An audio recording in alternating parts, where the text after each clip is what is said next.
Are you frustrated with figuring out how to market your martial arts school in your area in 2022? You need to hang around because there is a way to know the top 3 strategies that I've used in my flagship school to literally generate hundreds and hundreds of leads with a simple click. Hang around.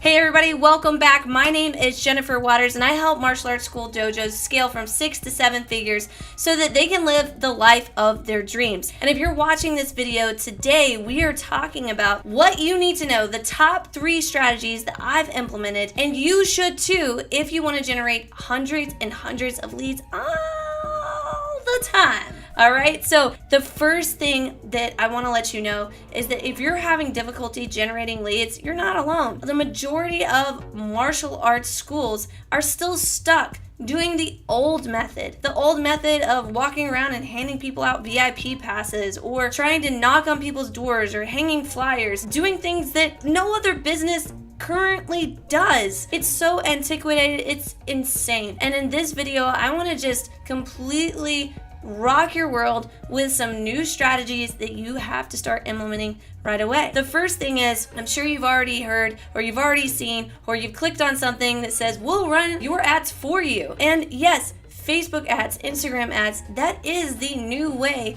to collect leads. But there's some supporting factors that you need to have as well, which we're gonna talk about in this video, so make sure you stick to the end because you're gonna get my juiciest, sauciest secret of them all for generating leads and getting the attention that you want to get for your martial arts school, for your dojo. The first thing that you need to understand is that if you are unwilling to learn anything about running paid social media ads, I promise you're gonna get left behind. Your martial arts dojo is gonna be in the dust because somebody else in your town is going to do it. And even if it's not a martial arts school or another dojo that goes and runs these social media ads, I'm telling you, gymnastics, dance, somebody in your local area is gonna go, I need leads, I want leads, I'm gonna run ads. And they don't even have to have skill. They're just gonna run ads.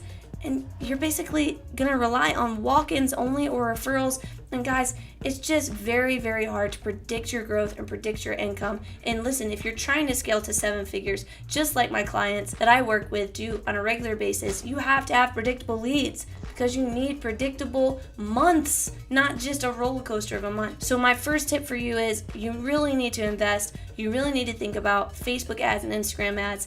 And as a side note, a lot of people don't even know how to measure what you should be paying for your leads. And this is one of the things that I tell my clients, and one of the things that's so important is if you don't know your own cost of acquisition, if you don't know how much you should actually be charging when someone comes in the door because it's based off of all the cost of acquiring that customer, then you're gonna do yourself a disservice when you either run the ads yourself or you get an agency that starts running the ads for you and they're like, okay, what's an acceptable amount of cost per lead? Like, how much do you want to throw at this? And you're like, as cheap as possible. And then they're like, whoa, what's cheap for you? Like, what's the actual budget that we have here? I mean, can you imagine going and telling your Instacart shopper, I want you to go grocery shopping for me?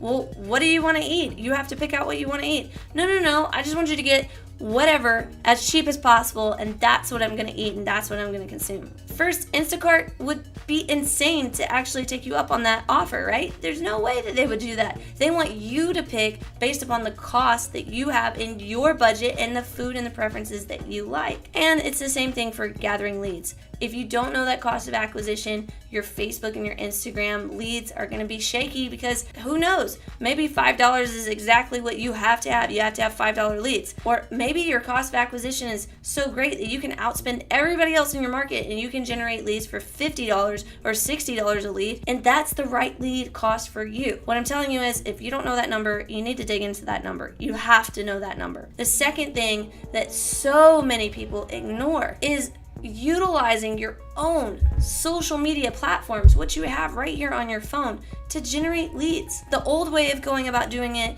is to take something, put it in the hand of your student and say, hey, I want you to go out and get me a lead. Who wants to do that? Who wants to be hassled to go out and get a lead? Nobody.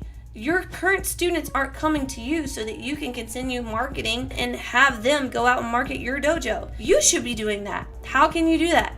Do that on your Facebook. Do that on your Instagram, wherever the people are at. And here's a real easy way to do that. Should you do that on TikTok? Maybe. Go poll your current existing students. Where do they hang out? Like, what social media platforms do you use? I guarantee you that most of them use Facebook and Instagram. If you're targeting people that are in their 30s, their 40s, they're probably using those platforms. TikTok as well. The difference being is that if you're going to be on TikTok, you have to understand that you've got to be entertaining, you've got to be educational to a certain extent, but it's going to be a little bit more challenging than some of the other platforms that have been around for a little longer. I am telling you, if you start posting regularly, if you start engaging with people on your social media platforms, if you start growing your network of influence on your social media platforms, you will be able to leverage that authority.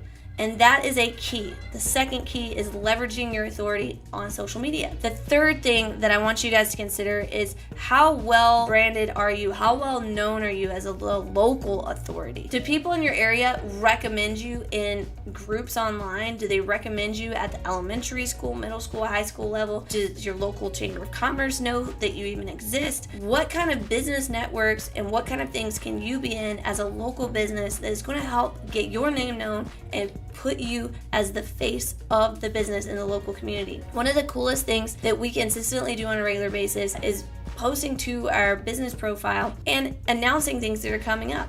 And word spreads. Our own students are spreading that, but most importantly, we're also gathering the attention of the local authorities in our area, like the news channels. Just a short while ago, I was posting all the time about our brand new opening of our location. We just moved into a brand new location. Local news picked it up. And here I go, a week later, after I get contacted through DM, I'm on the morning show, which means I was here from like 4 a.m. in the morning until 8 a.m. in the morning shooting the morning show. I loved it. I didn't mind it at all. The point is that it helped establish my local authority and my credibility in my area and continue perpetuating that. So if you're not taking those 3 steps, if you're not looking at paid ads as a number one resource in 2022, you need to do it. The second thing is if you're not using your own social media platforms to reach out, to post about what you're doing in your martial arts school and not just posting silly TikTok videos or inappropriate things on your social media platforms, you need to be doing it. And the third thing is you have to make sure that you are the local authority in your area and everybody knows that you're the place to go for martial arts in your area. These are super important. And listen, if you're getting value out of this, if this is really making sense for you, first thing, subscribe to this channel. When you subscribe, you're gonna get updated on these videos that we're posting. And my goal is to help more martial arts school owners impact more lives. And the way I can do that is by helping you and helping one martial arts school owner at a time. I appreciate you guys, and I'll see you in the next video. Peace out.